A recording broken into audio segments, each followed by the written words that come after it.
Toda la noche del domingo, mis propios hijos me tenían acorralada en la sala.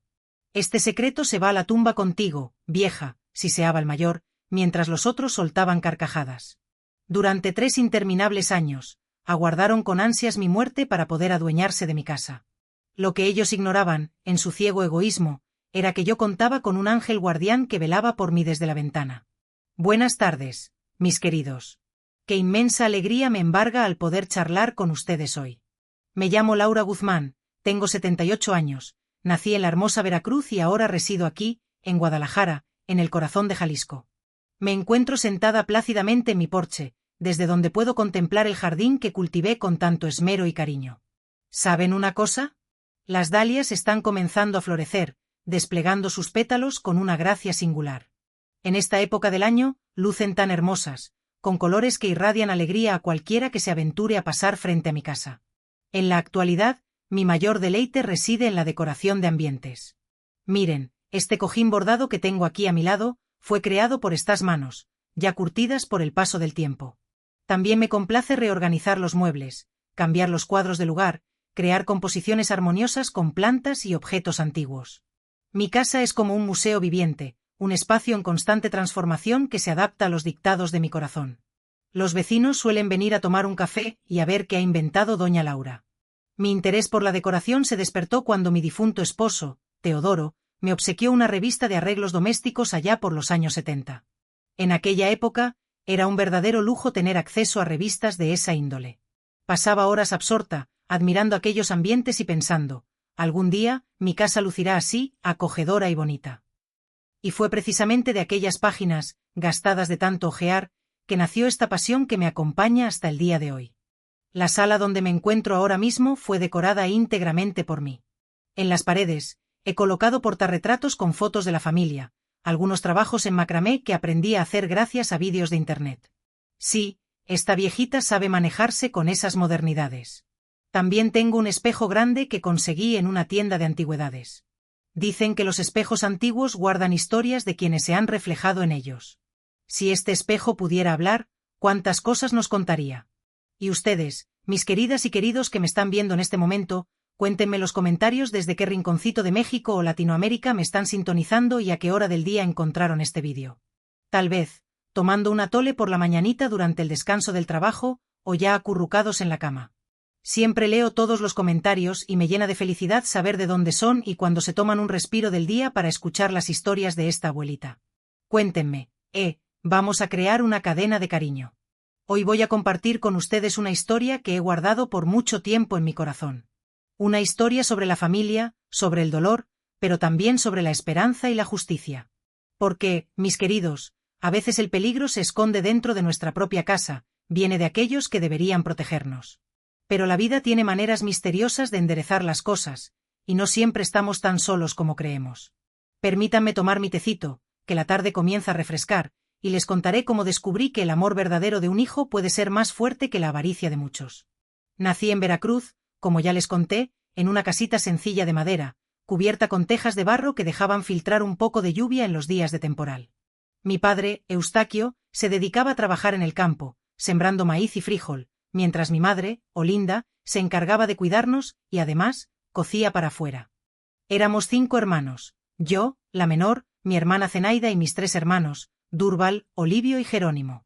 Días de mucho sudor, pero también de mucha unión familiar. Nuestra casa se hallaba al final de un caminito de tierra. El techo, cuando llovía, producía ese ruidito que hasta el día de hoy me arrulla en las noches de insomnio. El piso era de tierra apisonada, bien alisadito por la escoba de palma que mamá pasaba todos los días. Las paredes eran de tablas que dejaban rendijas por donde el viento se colaba silbando, trayendo consigo el aroma del campo, y en invierno, un frío que calaba hasta los huesos. Mi infancia transcurrió entre pies descalzos y manos en la masa. A los 8 años, ya ayudaba a mamá a moler maíz en el metate, a lavar ropa en el arroyo y a cuidar de las gallinas en el patio. Mientras las niñas de la ciudad jugaban con muñecas de porcelana, yo hacía las mías con mazorcas de maíz, adornándolas con retazos que sobraban de los trabajos de costura de mi madre. Pero no me malinterpreten, era feliz, muy feliz. La vida sencilla nos enseña a valorar lo que realmente importa. La escuela quedaba lejos, a unos 5 km de caminata. Iba junto con mis hermanos, siempre con los pies descalzos para no gastar el único par de zapatos que teníamos guardado para los días de misa. En la escuela, aprendí a leer con la maestra Normelia, una señora de cabello recogido en un moño bien apretado y ojos que parecían escudriñar nuestra alma. Fue ella quien me regaló el primer libro, un libro de poesías que conservo hasta hoy como un tesoro invaluable. Los domingos, después de misa, toda la familia se reunía bajo el aiguete grande que había en el patio. Papá tocaba la guitarra, mamá preparaba unos tamales de elote con leche que eran una verdadera delicia, y nosotros, los niños, corríamos y jugábamos hasta que el sol se ocultaba en el horizonte. Era nuestro momento sagrado, ¿saben? Aquel en el que éramos simplemente felices juntos, sin preocupaciones ni ataduras. Mi madre tenía un dicho que repetía con frecuencia: hija, la vida es como bordar una tela. Por arriba queda bonito, por abajo los nudos sostienen todo. Solo entendí el verdadero significado de estas palabras muchos años después, cuando la vida comenzó a mostrarme sus nudos más apretados. Cuando cumplí 15 años, conocí a Teodoro en un baile de fiesta patronal. Él era hijo de inmigrantes italianos, se dedicaba a la carpintería y creaba los muebles más hermosos de la región. Alto, de ojos verdes y una sonrisa tímida, conquistó mi corazón en cuanto me sacó a bailar. Niña de los ojos de capulín, me llamaba, porque decía que mis ojos eran negros y brillantes como esa fruta. Fuimos novios durante 2 años, siempre con mi padre sentado en el porche, vigilando de lejos. En 1962, nos casamos en una ceremonia sencilla en la iglesia principal de Veracruz. Yo tenía 17 años, él 22. A la semana siguiente, partimos rumbo a Ciudad Juárez, en Chihuahua, donde Teodoro había conseguido empleo en una gran carpintería. Fue difícil dejar a mi familia, pero el corazón siempre sigue el llamado del amor, ¿no es cierto? En Ciudad Juárez, comenzamos nuestra vida en una casa pequeña alquilada. Con el tiempo y mucho esfuerzo, Teodoro prosperó, abrió su propia carpintería y, poco a poco, construimos nuestra casa grande, aquella que sería el escenario de tantas alegrías y más adelante, de tantos dolores. Los años fueron transcurriendo y Dios nos bendijo con 6 hijos, todos varones: Osvaldo, Agenor, Aristides, Isidoro, Arlindo y Baldomiro, el menor. Los crié a todos con mucho amor, inculcándoles los valores que aprendí de mis padres: honestidad, trabajo duro y respeto al prójimo. Durante su infancia, nuestra casa estaba llena de risas, peleas de niños y el ruido alegre que solo una familia numerosa sabe generar. Baldomiro, mi pequeño, era diferente a los demás desde temprana edad. Fueron 3 meses de espera por un lugar en el hospital de la Ciudad de México. 3 meses de angustia, viendo a mi Teodoro consumiéndose día tras día, cada vez más pálido, cada vez más débil.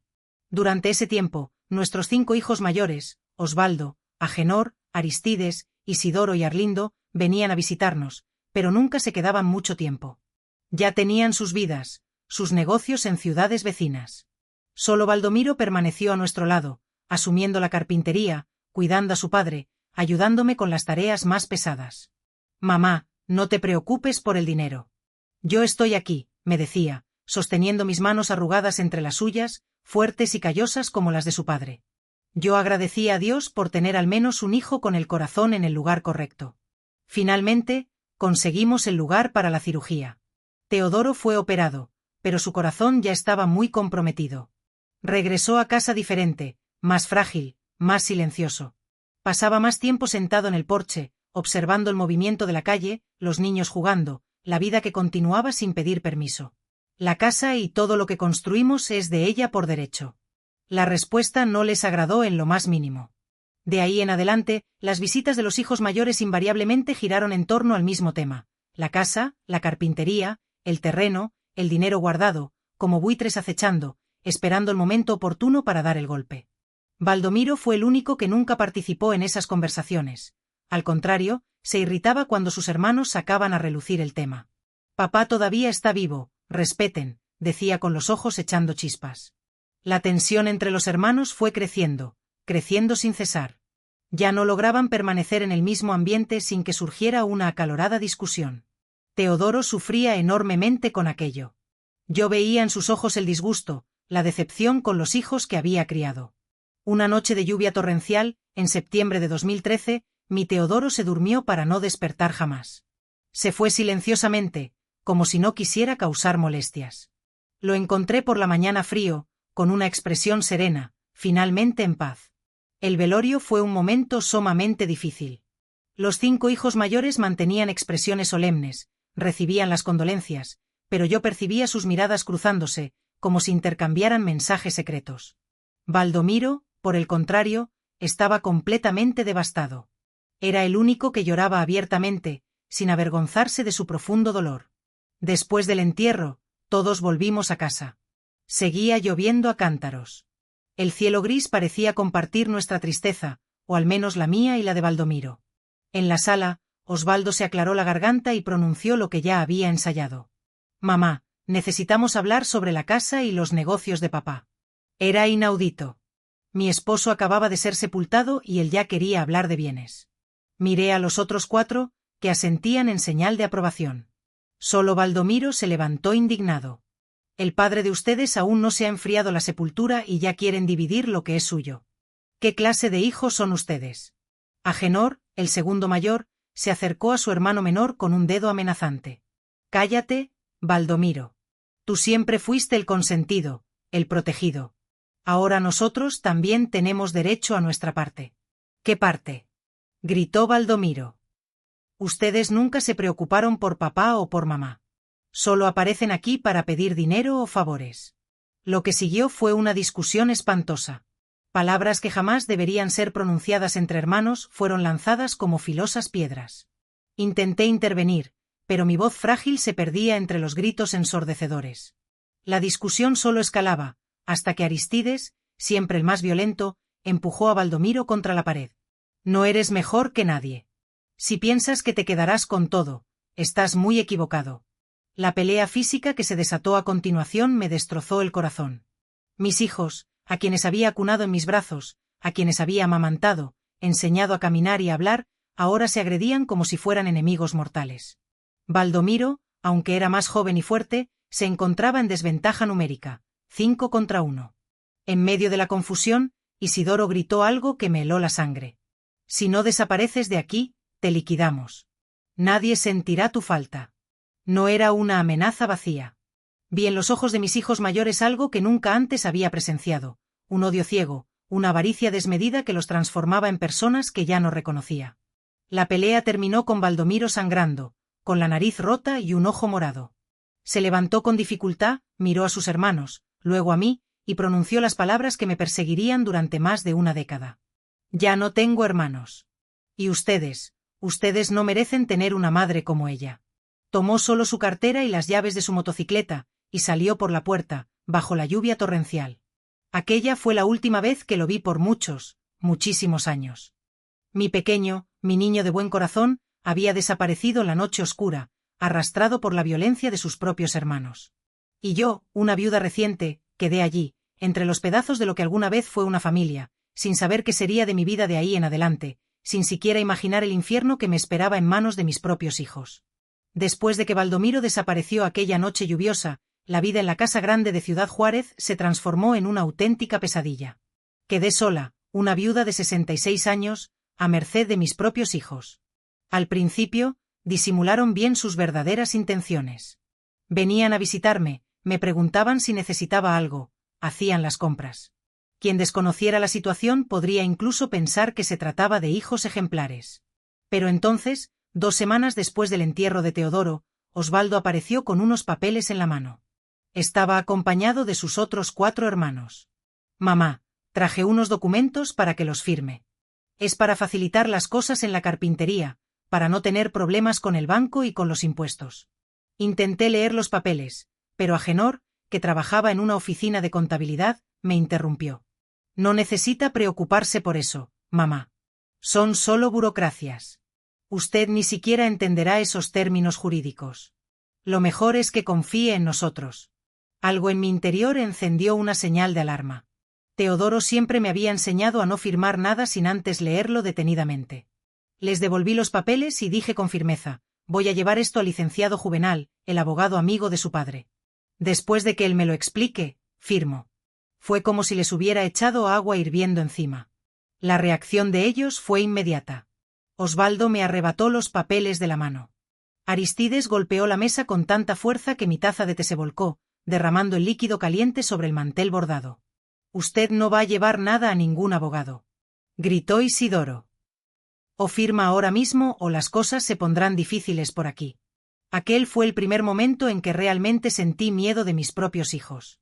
Vi en sus ojos algo que una madre nunca debería presenciar, una frialdad calculadora, una determinación cruel. Eran miradas de extraños, no de los niños que había criado. «Salgan de mi casa», dije, tratando de mantener la voz firme a pesar del temblor que se apoderaba de mi cuerpo. «Salgan ahora mismo». Ellos salieron, pero Arlindo, el quinto hijo, que hasta entonces había permanecido callado, se detuvo en la puerta y dijo algo que aún hoy me estremece al recordarlo. «Usted cambiará de opinión, mamá. Todos terminan cediendo».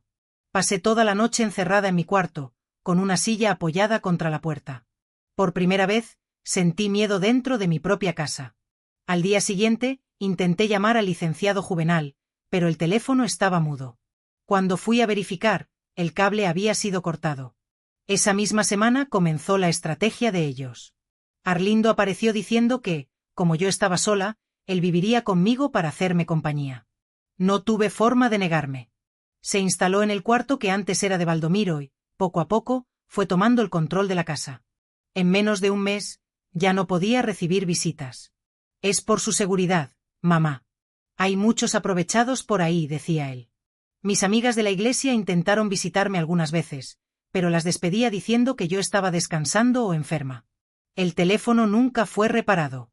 Mi comunicación con el mundo exterior fue interrumpida por completo. Poco a poco, me fui convirtiendo en prisionera en mi propia casa. Arlindo controlaba el dinero, las compras, incluso lo que yo comía y cuando comía. Los otros 4 venían regularmente, siempre con más papeles para que los firmara.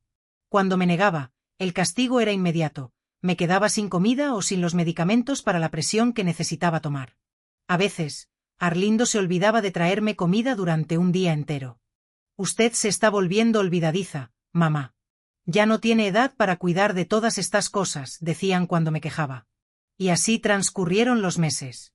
Yo decayendo, perdiendo peso, perdiendo la voluntad de luchar. Intenté escapar en 2 ocasiones, pero Arlindo había cambiado las cerraduras y guardaba las llaves consigo. Las ventanas del frente habían sido selladas para evitar el frío. Según él, estaba completamente aislada. Un año después de la muerte de Teodoro, cuando ya casi estaba a punto de rendirme, tuve una idea. Fingí estar conforme con la situación. Comencé a firmar algunos papeles menos importantes, siempre pidiendo leerlos antes, para que ellos bajaran la guardia. La estrategia funcionó. Empezaron a relajarse, creyendo que me habían doblegado. Aproveché esa falsa sensación de seguridad para esconder una carta con la vecina. Doña Creusa, que vivía en la casa de al lado, siempre había sospechado que algo andaba mal. Una tarde, mientras Arlindo fue al mercado, conseguí pasar una nota por debajo de la cerca, pidiéndole que la entregara a la policía. Ella prometió ayudarme, pero mis hijos tenían ojos en todas partes. Alguien vio a doña Creusa yendo a la delegación y avisó a Arlindo. Cuando regresó, estaba poseído por un odio que jamás había presenciado. Me arrastró por el cabello hasta el cuarto y me encerró allí durante 3 días sin comida, apenas con un poco de agua. Doña Creusa nunca más fue vista en el vecindario. Supe después que sus hijos se la habían llevado a otra ciudad para cuidar de su salud. Estoy segura de que fue por miedo. Fue entonces cuando comenzó el ritual de los domingos. Todos los domingos por la tarde, los 5 se reunían en mi casa. Osvaldo, Agenor, Aristides, Isidoro y Arlindo se sentaban en la sala, bebiendo café que ellos mismos preparaban. Nunca me permitían preparar nada por temor a que les pusiera algo en la bebida. Me traían a la sala, me sentaban en una silla en el centro y allí comenzaban lo que ellos denominaban reunión de negocios. Era una tortura psicológica sistemática. Cada uno, por turnos, me decía lo ingrata que estaba siendo, lo mucho que estaba obstaculizando sus vidas, como Baldomiro había huido porque ya no soportaba verme, como Teodoro había muerto de disgusto por mi culpa. ¿Usted cree que aquel marido inútil dejó algo? Fue nuestro trabajo lo que construyó todo esto, solía gritar Aristides, señalando las paredes de la casa. Si no fuera por nosotros, estaría pidiendo limosna en la calle. Las palabras eran como cuchillos, cada una cortando más profundo que la anterior. A veces, no quedaba solo en palabras. Cuando respondía o intentaba defenderme, Arlindo, que era el más violento, venía con la chancla en la mano. Usted necesita aprender a respetar a sus hijos. La chancla golpeaba mis piernas, mis brazos, mi espalda. Un día, Cuando intenté gritar pidiendo socorro, Aristides me puso un trapo en la boca mientras los otros sostenían mis brazos. El terror de aquellos momentos jamás podré olvidarlo, pero lo peor de todo, lo que más me lastimaba, era el final de aquellas sesiones dominicales. Cuando ya se habían divertido lo suficiente con mi humillación, Osvaldo, el mayor, siempre se inclinaba hacia mí y susurraba la misma frase con una sonrisa helada. Este secreto muere contigo, vieja. Y todos reían a carcajadas, como si fuera el chiste más gracioso del mundo, como si estuvieran compartiendo una broma inocente, no la tortura de su propia madre. Por la noche, después de que se marchaban, me arrastraba hasta mi cuarto y lloraba silenciosamente para que Arlindo no me escuchara. Pensaba en Baldomiro y me preguntaba dónde estaría mi pequeño, si estaría bien, si pensaba en mí. Rezaba pidiendo a Dios que lo protegiera donde quiera que estuviera, y en el fondo de mi corazón, deseaba que nunca regresara, no para verme en aquella situación degradante, no para caer en las garras de los hermanos que ya habían amenazado su vida una vez. Los años fueron pasando así, 2, 3, 5 años de humillación continua. Sobrevivía un día a la vez, rezando para que mi cuerpo frágil finalmente cediera y pudiera reunirme con Teodoro, lejos de aquel infierno. En 2017, las cosas empeoraron aún más. Logré escuchar una conversación entre Osvaldo y Arlindo en el porche.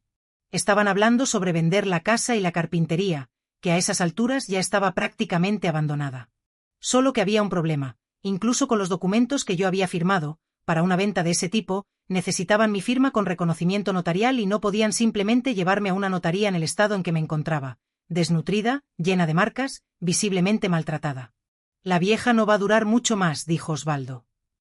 Solo hay que esperar. Ya esperamos demasiado, respondió Arlindo. Tal vez sea hora de acelerar las cosas. Aquella conversación me heló la sangre hasta los huesos. Me di cuenta de que estaban considerando algo que hasta entonces solo había sido una velada amenaza: acabar con mi vida. Aquí está el texto traducido y reescrito en español, siguiendo las instrucciones proporcionadas.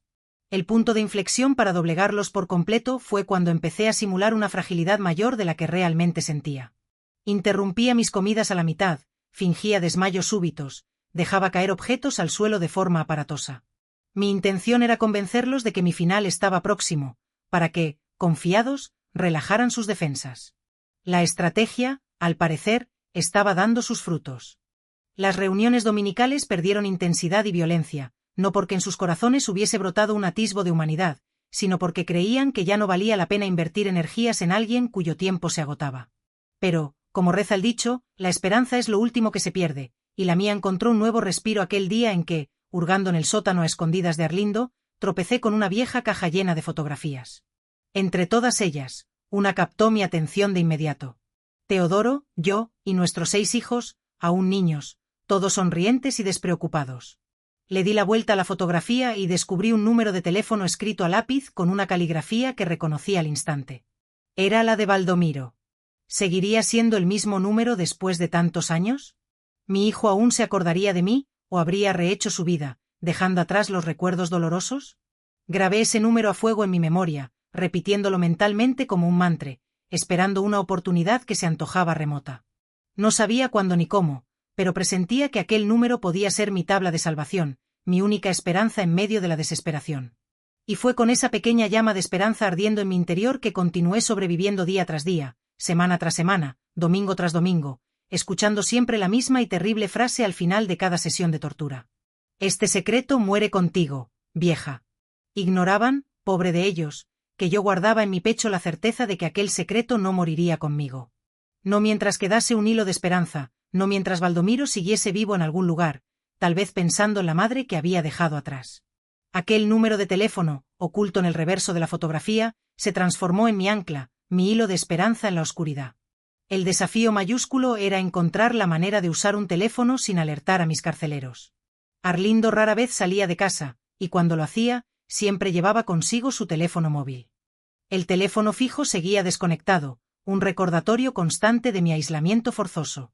Durante meses, observé la rutina de la casa con una atención renovada.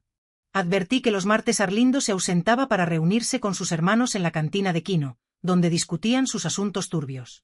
Era el único momento de la semana en que me quedaba completamente sola, pero siempre se aseguraba de cerrar puertas y ventanas antes de salir.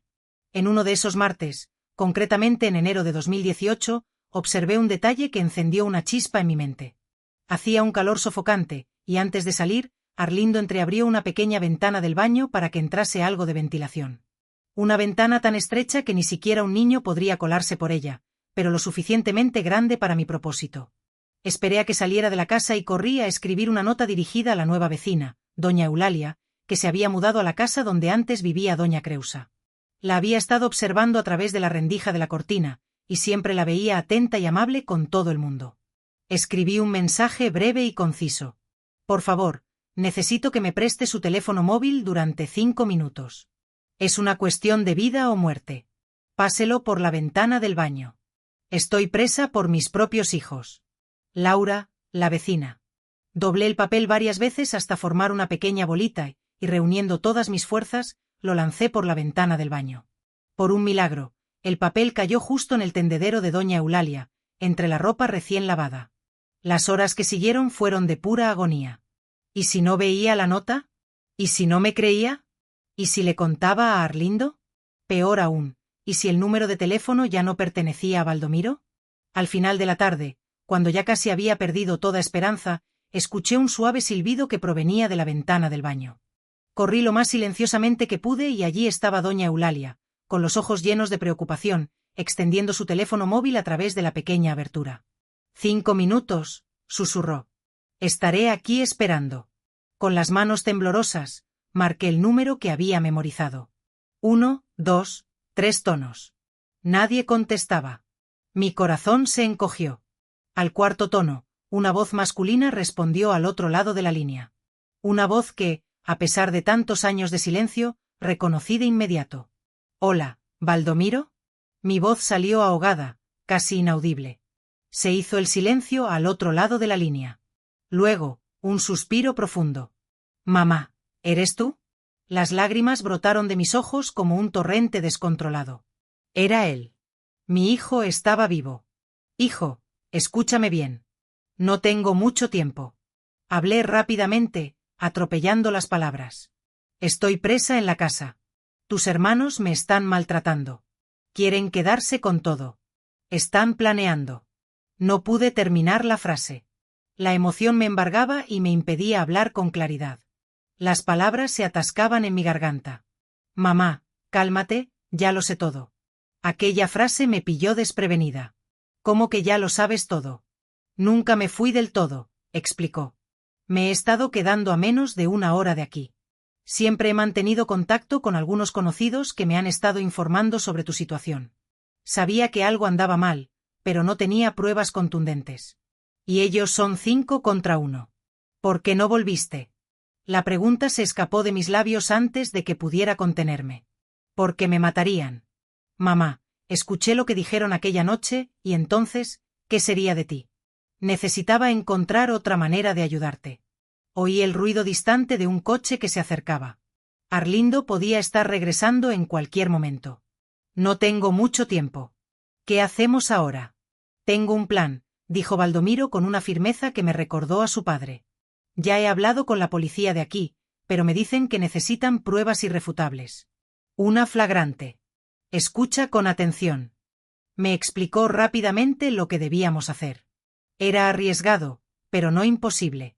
El próximo domingo sería la oportunidad perfecta, cuando los 5 se reunieran para su sesión habitual. ¿Puedes aguantar hasta el domingo, mamá?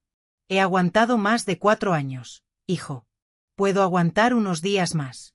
El domingo estaré allí, frente al ventanal del salón, a las 4 de la tarde. Cuando Osvaldo diga aquella frase, sé cuál es. Mis informantes me lo contaron todo. Tú miras hacia la ventana y dices, miren quién está en la ventana. Solo eso. Devolví el teléfono móvil a doña Eulalia, agradeciéndole con la mirada, incapaz de expresar con palabras la inmensa gratitud que sentía. Ella apretó mi mano a través de la ventana y me dijo, voy a rezar por usted, doña Laura. Los días siguientes fueron los más largos y angustiosos de mi vida. Cada hora se arrastraba lentamente, cada comida en silencio, cada orden humillante de Arlindo. Todo era soportable ahora porque vislumbraba un final cercano. Mantuve mi rutina. Continué simulando debilidad y sumisión, mientras que en mi interior una llama de esperanza crecía con fuerza renovada. El sábado por la noche apenas pude conciliar el sueño. ¿Y si Baldomiro no venía? ¿Y si el plan no funcionaba? ¿Y si mis otros hijos se daban cuenta de algo? Recé durante toda la noche, pidiendo fuerzas para enfrentar lo que estaba por venir. El domingo amaneció despejado, un hermoso día de verano. Alrededor del mediodía, los coches comenzaron a llegar. Primero Osvaldo, después Aenor, seguido por Aristides, y por último Isidoro.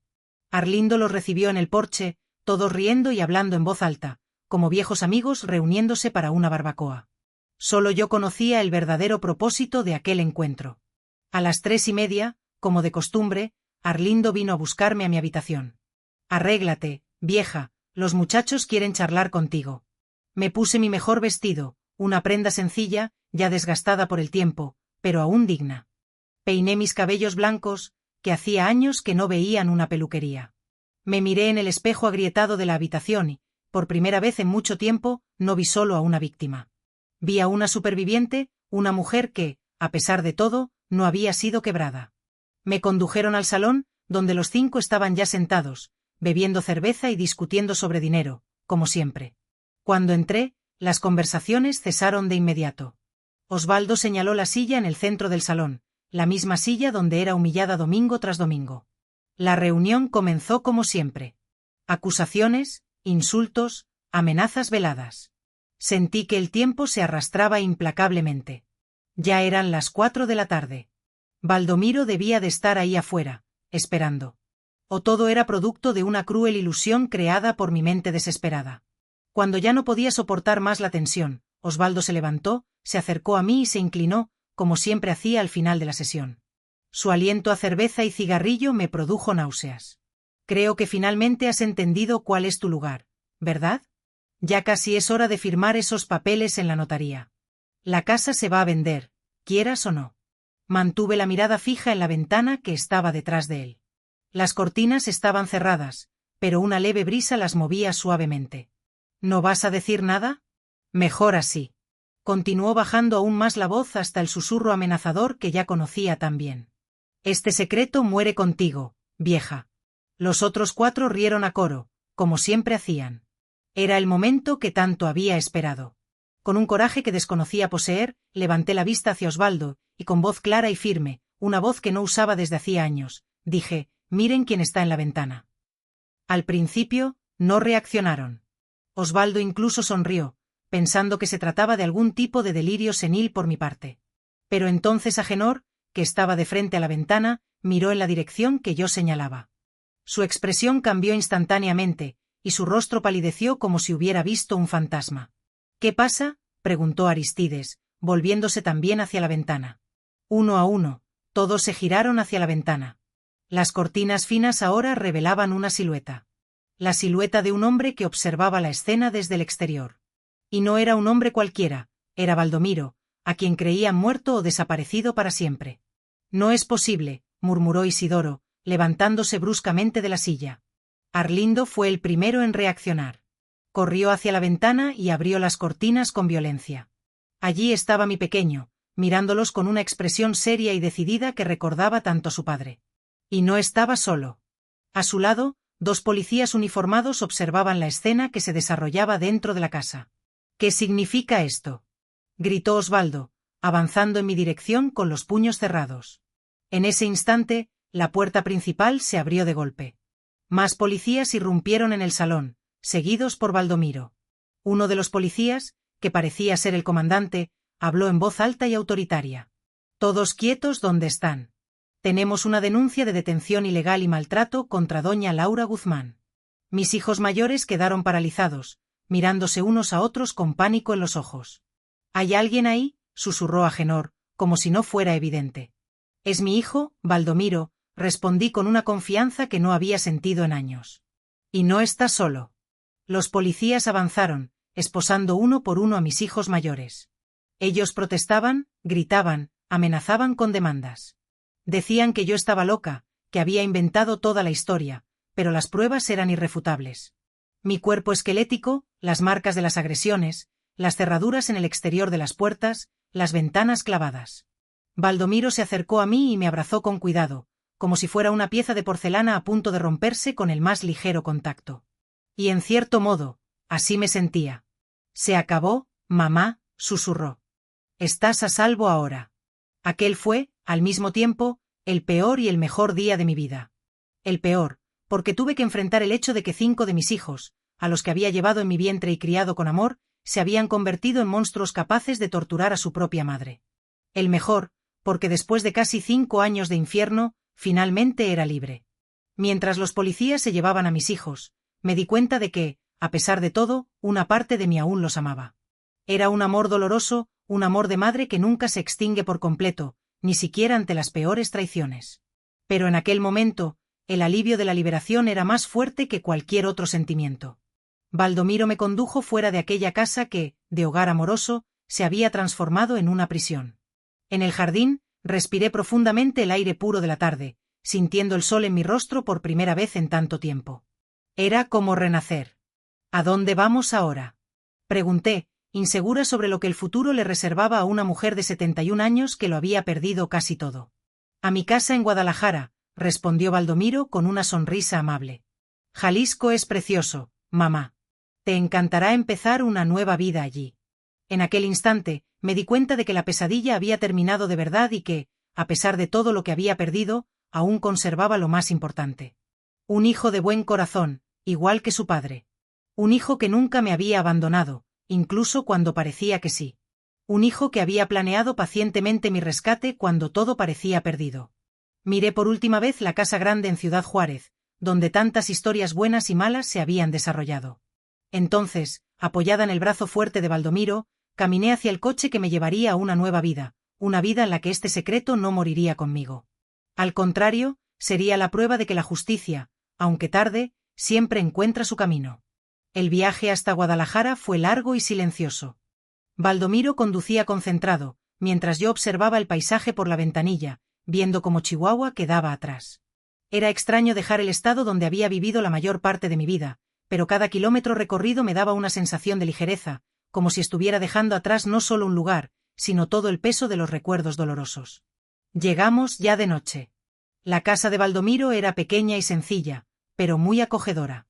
2 habitaciones, una cocina amplia, un salón con sofás cómodos, y lo que más me gustó, un jardín al fondo lleno de flores y hierbas aromáticas. En el porche había una mecedora de madera que me recordó mucho a las que Teodoro hacía en su carpintería. Fue lo primero que construí cuando me mudé aquí, explicó Baldomiro, notando mi mirada. La hice igualita a las que hacía papá, para no olvidarlo nunca. Aquella noche, por primera vez en años, dormí sin miedo. La habitación que mi hijo había preparado para mí tenía una cama suave, sábanas limpias que olían a suavizante y una ventana grande, sin cerrojos ni candados, que daba al jardín. A pesar del cansancio, tardé en dormirme. Era extraño no tener que estar alerta a cada ruido, no necesitar cerrar la puerta con llave, no temer al amanecer. Los primeros días en Guadalajara fueron de adaptación. Mi cuerpo, debilitado por años de maltrato, necesitaba recuperar fuerzas. Baldomiro insistió en que me examinaran varios médicos. La doctora Diva, una geriatra de mirada amable, se quedó horrorizada al ver mi estado.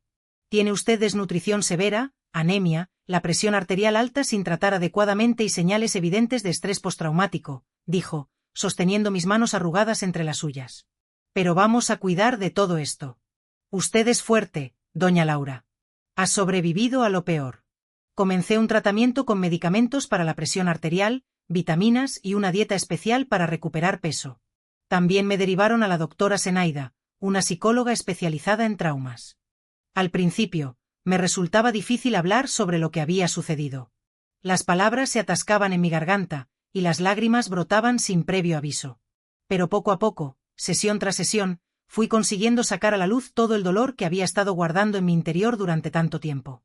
Baldomiro se reveló como un hijo aún más dedicado de lo que recordaba. Trabajaba como carpintero en una fábrica de muebles durante el día, pero todas las mañanas me preparaba el café antes de salir y me llamaba varias veces para asegurarse de que estaba bien. Por la noche, cenábamos juntos y me contaba cómo había sido su vida durante los años que estuvimos separados. Nunca me casé, mamá, me confesó una noche. No podía pensar en formar una familia sabiendo que usted estaba sufriendo. Tenía que solucionar esto primero. Supe que, durante los casi 5 años transcurridos desde que salió de casa aquella noche lluviosa, Baldomiro nunca había desaparecido del todo. Primero fue a Ciudad Juárez, donde consiguió empleo en una carpintería. Desde allí, mantuvo el contacto con algunos vecinos y conocidos que le daban noticias mías, aunque siempre eran malas. Intenté volver algunas veces, me contó, pero Arlindo había difundido el rumor de que yo había robado el dinero de papá antes de huir. Algunos incluso se lo creyeron, y los 5 juntos eran demasiado peligrosos como para enfrentarlo solo. Por eso empecé a planear mi rescate. Acudí a la policía en Ciudad Juárez, pero sin pruebas concretas del maltrato, no conseguí ayuda inmediata. Ahorré dinero, documenté lo que pude gracias a los testimonios de los vecinos y esperé la oportunidad adecuada. Cuando usted llamó aquel día, fue como un milagro, dijo con lágrimas en los ojos. Ya casi me había dado por vencido, pensando que tal vez era demasiado tarde. Mientras tanto, el proceso judicial contra mis 5 hijos mayores seguía su curso. Fui llamada a declarar, a contar con todo lujo de detalles los años de abuso. Fue una de las cosas más difíciles que he hecho en mi vida. Tener que mirar a los ojos a mis hijos, ahora esposados y vestidos con uniformes de prisión, y relatar cada humillación, cada domingo de terror, cada amenaza. Ellos negaron todo, por supuesto. Dijeron que yo estaba senil, que inventaba historias, que Baldomiro me había manipulado para quedarse con la herencia, pero las pruebas eran abrumadoras. Mi estado físico, los testimonios de los vecinos, las cerraduras en el exterior de las puertas, las ventanas clavadas, el teléfono cortado. Y también estaban los documentos que me habían obligado a firmar, transfiriendo bienes y dinero a sus nombres. El juicio duró meses. Fue noticia en los periódicos locales, que llamaron al caso la Casa de los Horrores de Ciudad Juárez. Sentía vergüenza cada vez que iba a las sesiones del tribunal y veía a la gente mirándome, algunos con pena, otros con una curiosidad morbosa. Pero la doctora Zenaida siempre me recordaba, la vergüenza no es suya, doña Laura. Usted es la víctima, no la culpable.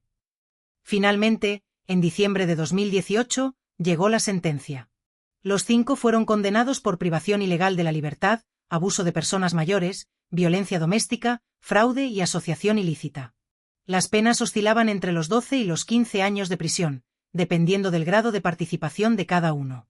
La casa y la carpintería en Ciudad Juárez, que ellos habían intentado arrebatarme, me fueron legalmente restituidas. ¿Qué quiere hacer con la casa?, me preguntó el abogado que nos representaba, el licenciado Odir. Lo pensé detenidamente. Aquella casa guardaba recuerdos preciosos de cuando Teodoro estaba vivo y nuestros hijos aún eran niños inocentes, pero también guardaba el horror de los últimos años.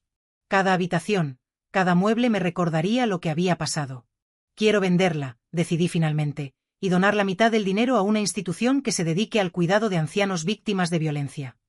El resto será para garantizar mi sustento y el futuro de Baldomiro, el único hijo que ha honrado el nombre de su padre. Y así se hizo. La casa se vendió por un buen precio, lo que nos permitió vivir con comodidad.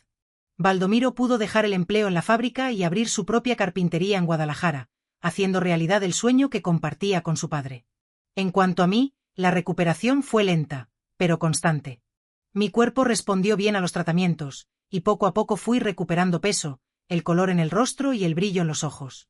La mente tardó más en sanar. Las pesadillas eran frecuentes. Me despertaba muchas veces gritando, creyendo que estaba de vuelta en aquella silla en el centro del salón. Baldomiro venía corriendo a mi lado, me calmaba y se quedaba conmigo hasta que volvía a conciliar el sueño. En las sesiones con la doctora Zenaida, aprendí técnicas para lidiar con el trauma, para evitar que el pasado contaminara mi presente. Una de las cosas que más me ayudó fue encontrar un nuevo propósito, algo que me diera placer y me hiciera sentir útil de nuevo. Fue así como redescubrí mi pasión por la decoración. Empecé con pequeños cambios en mi habitación, un cojín colorido aquí, un jarrón con flores allá. Baldomiro notó mi interés y me animó. ¿Por qué no decoras toda la casa a tu gusto? Puedes cambiar lo que quieras. Aquella invitación abrió un mundo de posibilidades ante mí. Empecé investigando en revistas de decoración y luego en sitios web especializados. Sí, aprendí a usar la computadora con la ayuda de Baldomiro. Descubrí que tenía un don especial para combinar colores y organizar espacios, para transformar ambientes sencillos en espacios acogedores y llenos de vida. La casa fue transformándose poco a poco. Pintamos las paredes en tonos suaves y relajantes. Cambiamos las cortinas por telas ligeras que dejaban entrar la luz natural. Compramos plantas para dar vida a cada rincón. Cada cambio era discutido y consensuado entre los dos. Cada objeto nuevo era elegido con cariño.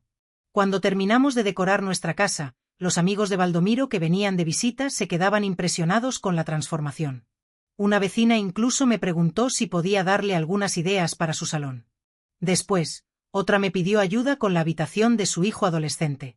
Pronto, sin darme cuenta, estaba dando pequeñas consultorías de decoración a personas del barrio.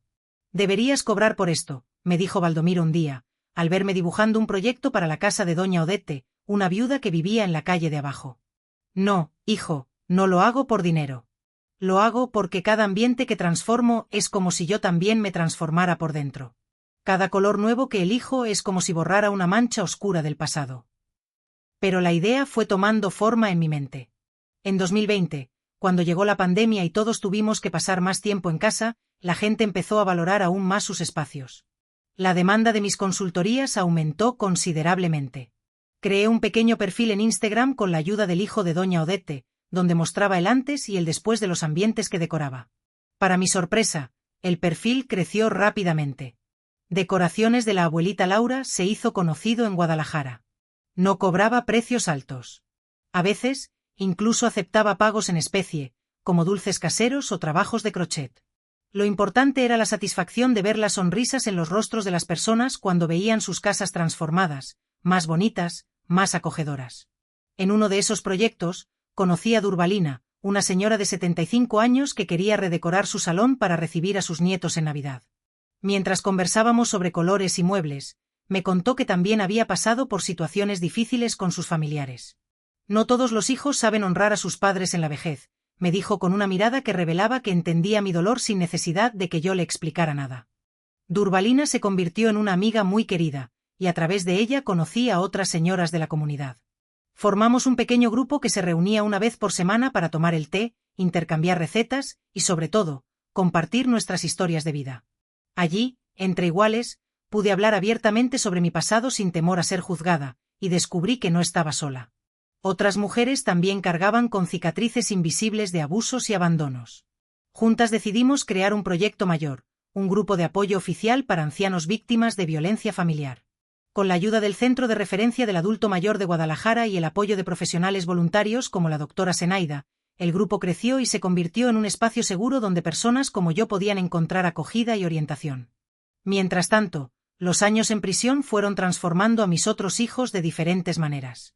Osvaldo y Aristides, los más agresivos, nunca mostraron ni el menor arrepentimiento. Arlindo e Isidoro, después de 2 años encarcelados, me escribieron cartas pidiendo perdón, pero sentí que estaban más motivados por la esperanza de una reducción de la pena que por un genuino remordimiento. Solo Agenor parecía verdaderamente arrepentido.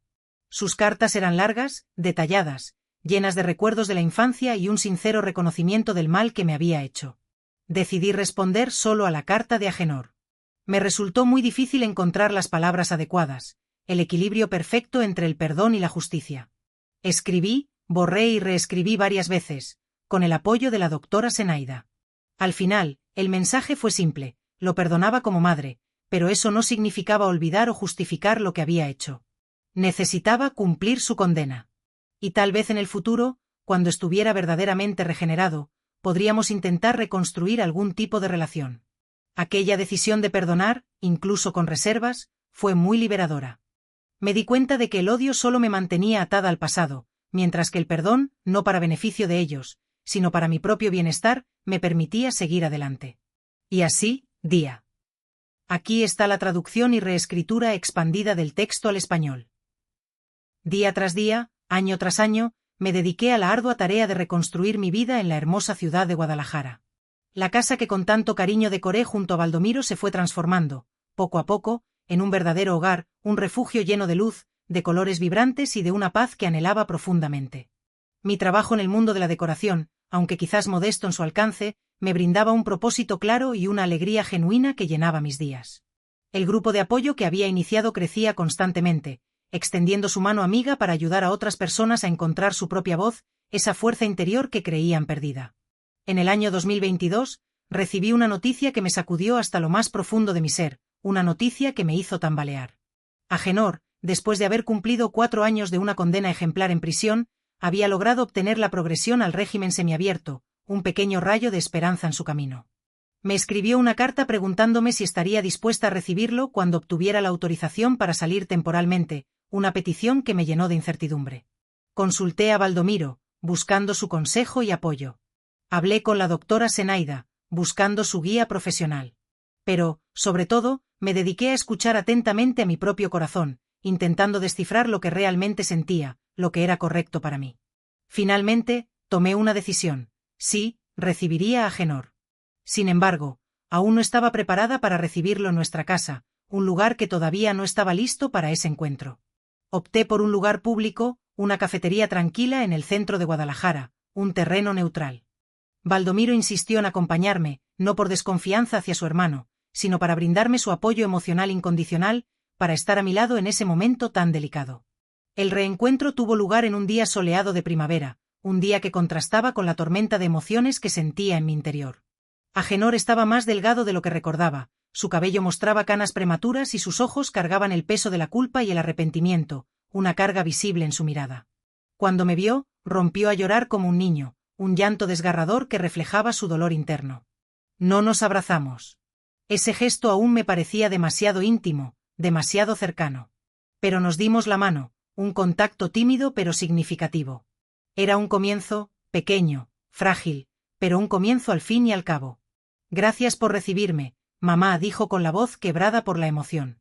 Sé que no merezco su perdón, pero voy a pasar el resto de mi vida intentando redimirme, intentando enmendar mis errores. Conversamos durante casi 2 horas, compartiendo nuestras vidas. Me contó sobre su vida en prisión, sobre el curso de carpintería que estaba tomando, un homenaje a su padre, según dijo. También me habló sobre sus planes para cuando saliera definitivamente, sobre sus sueños y esperanzas. Yo, por mi parte, le hablé sobre mi nueva vida, sobre mi pasión por la decoración, sobre el grupo de apoyo que había formado. Baldomiro, inicialmente tenso y reservado, fue relajándose poco a poco a medida que avanzaba la conversación, hasta incluso compartir algunas historias relacionadas con su trabajo en la carpintería. Cuando nos despedimos, sentí una mezcla confusa de emociones, tristeza por lo que podría haber sido y no fue, alivio por haber conseguido enfrentar ese momento tan difícil y una pequeña y tímida esperanza de que tal vez uno de mis hijos perdidos pudiera encontrar el camino de regreso a casa. Volví a casa aquel día con una certeza renovada, una convicción que me llenaba de fuerza. La vida, incluso después de los traumas más profundos y dolorosos, siempre ofrece oportunidades para recomenzar, para construir un nuevo futuro. El secreto reside en tener el coraje de aceptar esas oportunidades, un día a la vez, paso a paso. Y fue así como, a los 75 años, me vi completamente transformada, convertida en una persona nueva. De la mujer quebrada y desesperanzada que llegó a Guadalajara en 2018, casi sin esperanzas, surgió una nueva Laura, fuerte, resiliente, capaz de ayudar a otros y de encontrar belleza incluso en los lugares más improbables, en los rincones más oscuros. Como solía decir mi madre Olinda, mientras hay vida, hay tiempo para florecer, para renacer. Hoy, mi vida en Guadalajara es tan diferente de aquellos años sombríos que a veces me pregunto si todo aquello no fue más que una pesadilla, un mal sueño. Mi rutina diaria comienza temprano, ya que los viejos hábitos nunca mueren, están grabados en el alma. A las 6 de la mañana ya estoy de pie, preparando un atole caliente para disfrutar en el porche mientras observo el amanecer, viendo cómo el sol pinta el cielo de rosa y dorado, creando un espectáculo maravilloso. Nuestra casa, antes tan simple y austera, ahora refleja todo lo que he aprendido sobre decoración, todo lo que he incorporado a mi vida. Cada rincón tiene un significado especial, una historia que contar, un recuerdo que evocar. En la sala mantenemos solo una pieza original de Ciudad Juárez, la mecedora que Teodoro hizo cuando Baldomiro nació, un tesoro familiar.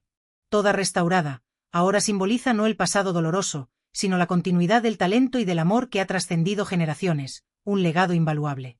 Baldomiro vive conmigo, pero tiene su propio espacio en el fondo del terreno, una pequeña casa que construyó con sus propias manos, un refugio personal. Su carpintería prospera, especializada en muebles artesanales que recuerdan el estilo de su padre, pero con un toque moderno que atrae a clientes de toda la región, un éxito merecido. Todavía está soltero, pero hace algunos meses comenzó a salir con Iracema, una maestra de artes de la escuela local. Cuando los veo juntos los domingos compartiendo la comida que preparo con tanto cariño, mi corazón se llena de una alegría inmensa, una alegría que pensé que nunca más volvería a sentir, una felicidad completa.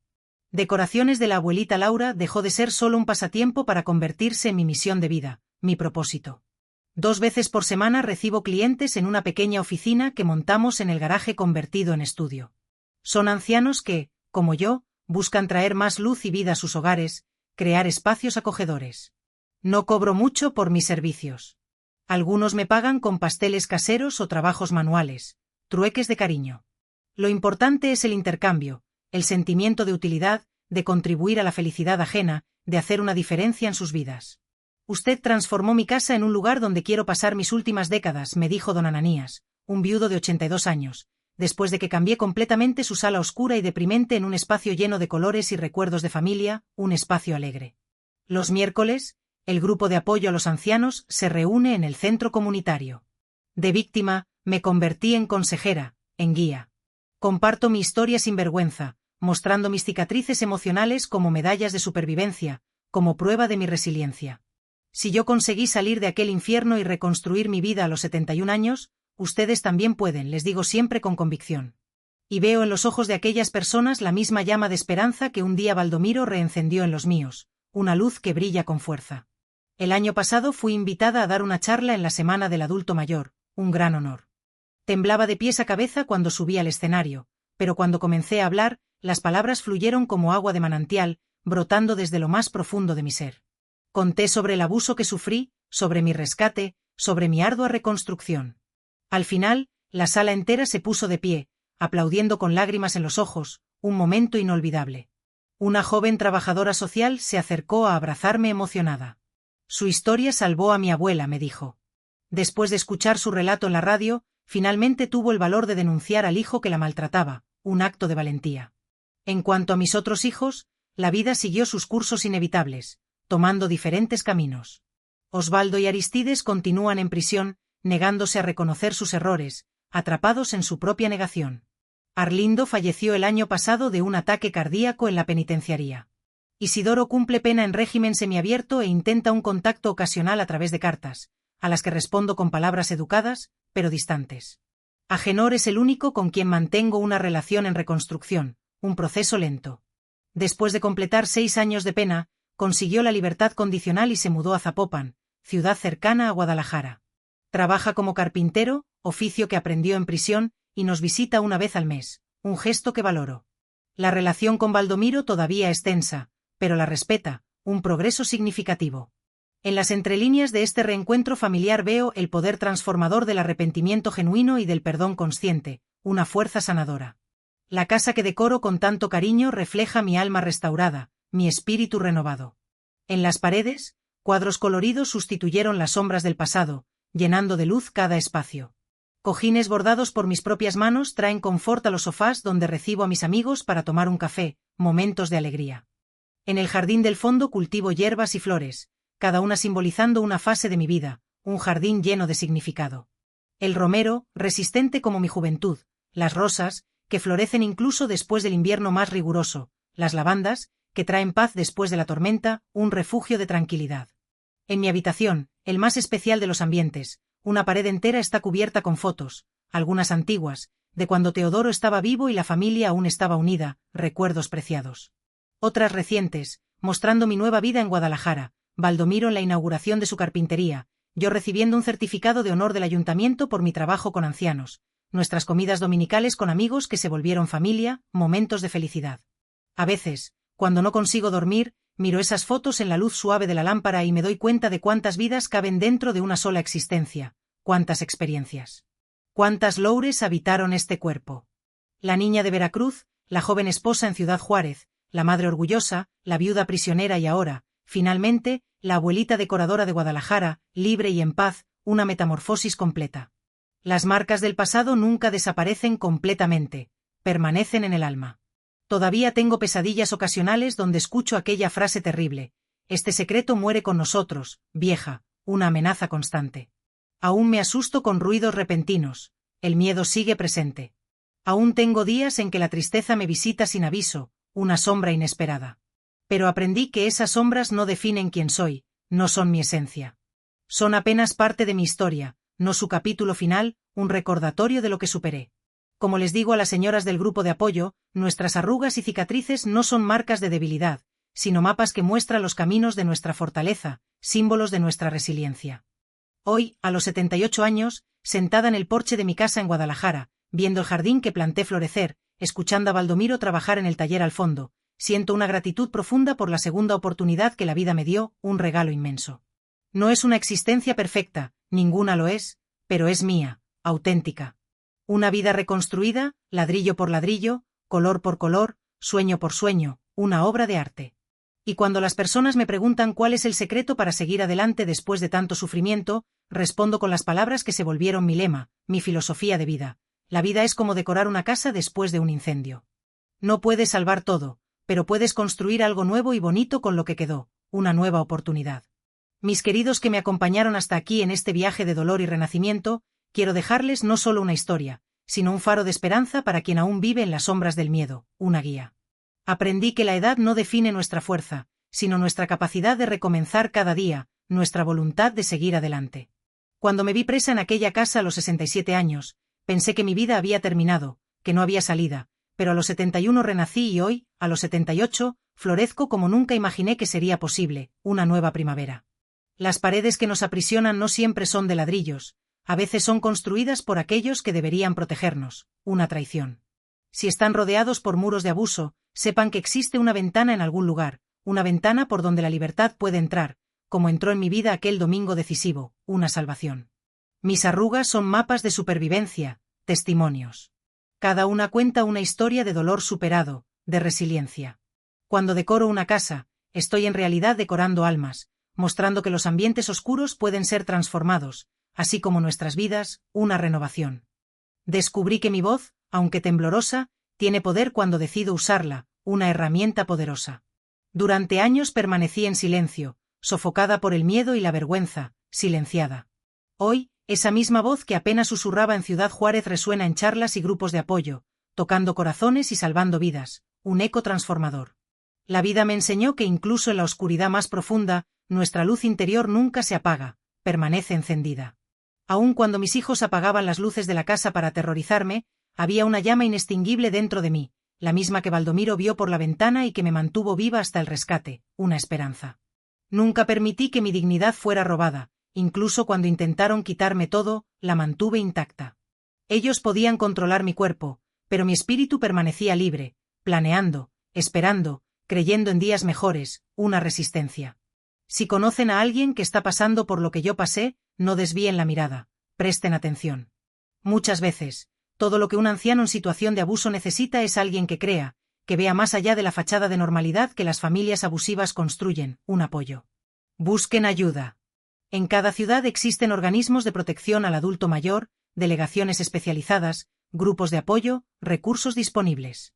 No existe vergüenza en pedir socorro, en buscar ayuda. La vergüenza debe ser de quien abusa, no de quien sufre, la culpa es del agresor. A los hijos e hijas que cuidan de sus padres ancianos con amor y respeto, ustedes son como mi Baldomiro, ángeles que honran el sacrificio de aquellos que les dieron la vida, una bendición. Sepan que hay una bendición especial reservada para quien riega las raíces de su propio árbol genealógico, una recompensa. Y a ti, que estás preso en una situación que parece sin salida, escuchando que este secreto muere con ustedes, te digo, los secretos oscuros no soportan la luz del día, no resisten. Exponlos, aunque tu voz tiemble, aunque parezca imposible, aunque nadie crea al principio, revela la verdad. La verdad tiene su propio poder y tarde o temprano encuentra su camino, es imparable. Crean en el amanecer, incluso durante la noche más larga, mantengan la fe. Yo esperé casi 5 años por el mío, una larga espera. Valió cada minuto de espera cuando vi el rostro de mi pequeño en aquella ventana, trayendo consigo la justicia y la libertad, la salvación. Suscríbanse al canal y activen la campanita para recibir más historias de superación que pueden ayudar a salvar vidas, historias inspiradoras. Cada suscripción es un grito contra el silencio que protege a los agresores, una voz que se alza. Y dejen en los comentarios la palabra ventana. Quien vio hasta aquí entenderá el significado, la clave. Será nuestro código secreto, un recordatorio de que, como en mi historia, la salvación a veces aparece cuando miramos al lugar correcto, en la hora correcta, una señal. El tiempo no cura todas las heridas, pero nos enseña a vivir con ellas y aún así sonreír, a seguir adelante. Hoy, cuando decoro una casa transformando espacios sombríos en hogares llenos de luz, estoy en realidad recontando mi propia historia, la de una vieja casa en Ciudad Juárez, donde el terror reinaba, transformada en un hogar amoroso en Guadalajara, donde la vida florece en cada rincón, un testimonio de esperanza. Háganlo ahora. No esperen ni un minuto más. Actúen ya. Porque mientras hablamos aquí, alguien está viviendo la pesadilla que yo viví, esperando que una mano amiga abra la ventana que lleva a la libertad, una oportunidad para renacer.